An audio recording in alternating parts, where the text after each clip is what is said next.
Hello, আসসালামু আলাইকুম। আশা করি সবাই ভালো আছেন। দীর্ঘ অনেক দিন পরে আমার এই ভিডিওটা, সেটা হচ্ছে বলতে পারেন অলমোস্ট 3 মান্থ। কারণ আমি আসলেই কিছু কাজ নিয়ে ব্যস্ত, খুবই ব্যস্ত, নিজের এখানে একটা বিজনেস সেটআপ নিয়ে।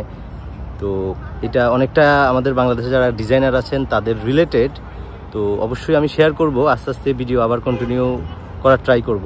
তো আমি জাস্ট এখন এখানে কয়েকটা কমেন্ট আমি দেখেছি আমার লাস্ট ভিডিওগুলোর মধ্যে, তার মধ্যে 2টা কমেন্ট নিয়ে আমি আলোচনা করব। একটা ভাই আমাকে কোশ্চেন করছিল, যেটা হচ্ছে দুবাই থেকে যদি তিনি লন্ডনে আসতে চায় তাহলে সেই ক্ষেত্রে ওনার কি আইএস দিতে হবে কি না, অথবা ওয়ার্ক পারমিট কিভাবে হবে বা কিভাবে আছে।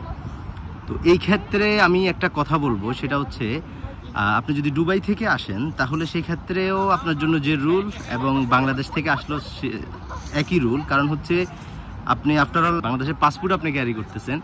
তো সেক্ষেত্রে আপনাকে যেটা মাথায় রাখতে হবে সেটা হচ্ছে এখানে আপনি কোন কোম্পানির মাধ্যমে আপনি স্পন্সর নেবেন, আগে কোম্পানি আপনাকে সিলেক্ট করতে হবে। যদি কোম্পানিটা প্রপার হয়, কোম্পানির যদি স্পন্সর করে স্কিল ভিসা দেওয়ার অ্যাবিলিটি থাকে, সেটা আপনি চেক করতে পারবেন। এখানে আমি সামনের দিকে একটু ডিটেলস ভিডিও বানাবো কিভাবে আপনারা চেক করবেন যে কোম্পানিটা আসলে হোম অফিস লিস্টেড, অর্থাৎ যেটা কোম্পানিটা আপনাকে স্পন্সর করার জন্য বৈধ আছে কিনা সেটা আপনি চেক করতে পারবেন। আপনি পৃথিবীর যেখানে বসে, যে কোনো জায়গায় বসে চেক করতে পারবেন। তো সেভাবে কিন্তু আপনি কনফার্ম হয়ে তারপরে আপনি আসতে পারবেন। বাট এটা অবশ্যই আপনার আইএস লাগবে।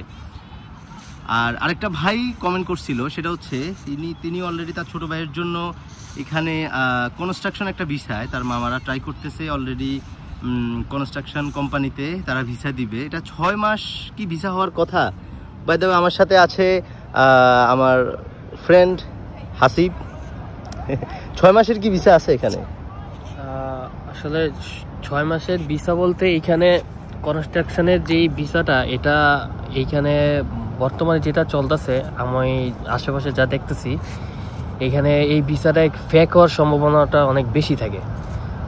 কারণ হলো এখানে অনেক বাংলাদেশি অনেক মানুষ যারা আছে তারা নিজস্ব নামে নিজেদের কোম্পানি ওপেন করার পরে হচ্ছে তারা তাদের নিজস্ব লোকটুক নিয়ে আসে। আনার পরে দেখা গেছে কোম্পানি কোনো কাজ কোনো কিছু দিতে পারে না।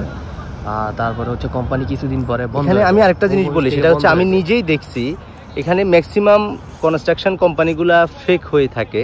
কোম্পানি যে কনস্ট্রাকশন কোম্পানিগুলো আছে তার মধ্যে কিছু আছে এস্টাবলিশ কোম্পানি। আগে আপনি সেটা একটু দেখতে হবে। যদি কোম্পানির ওয়েবসাইট থাকে, ওয়েবসাইটে ঢুকে আপনি বুঝতে পারবেন যে কোম্পানি কতটুকু এস্টাবলিশ এই মুহূর্তে, সেটা আপনি এটাকে জাজমেন্ট করতে পারবেন ভালো করে রিসার্চ করে।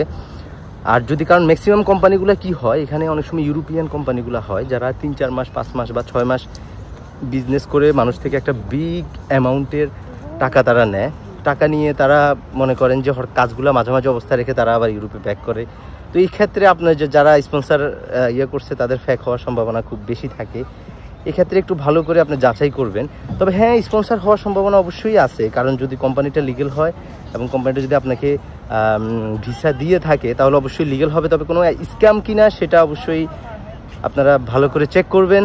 কাউকে দিয়ে, বাংলাদেশে অনেক ভালো যদি এজেন্সি থাকে, এজেন্সির মাধ্যমে চেক করতে পারেন।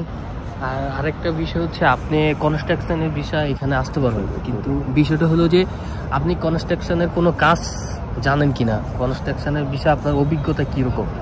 দেখেছে আপনি স্যানিটারি কাজ জানেন, এটা ভালো কথা, বা ইলেকট্রিশিয়ানের কাজ জানা আছে, এটাও ভালো, অনেক ভালো, অনেক ভ্যালু আছে এখানে, ইনকামও অনেক ভালো। কিন্তু এখন অনেক কোম্পানি আছে যে আপনার এগুলো কোনো কিছুই চাইবে না, জাস্ট বলবে যে হ্যাঁ কনস্ট্রাকশনের ভিসা আছে, আপনি টাকা দিবেন আপনার ভিসা হয়ে যাবে। যদি এরকম কিছু বলে তাহলে এটা ফেক হওয়ার সম্ভাবনা অনেক বেশি। কিন্তু বাট কোম্পানি যদি আপনার সব কিছু চেক করতে চায় যে আপনার এক্সপিরিয়েন্স কত বছরের, 5 বছর 3 বছর বা এর চেয়েও বেশি, তাহলে তো আরও ভালো হয়। প্লাস হচ্ছে ওরা আপনাকে ইন্টারভিউ নেবে, ইভেন আপনার থেকে আইএলটিএসও চাবে। আইএলটিএসে মিনিমাম 4.5 বা 5 এরকম একটা রিকোয়ারমেন্টস ওরা চাবে।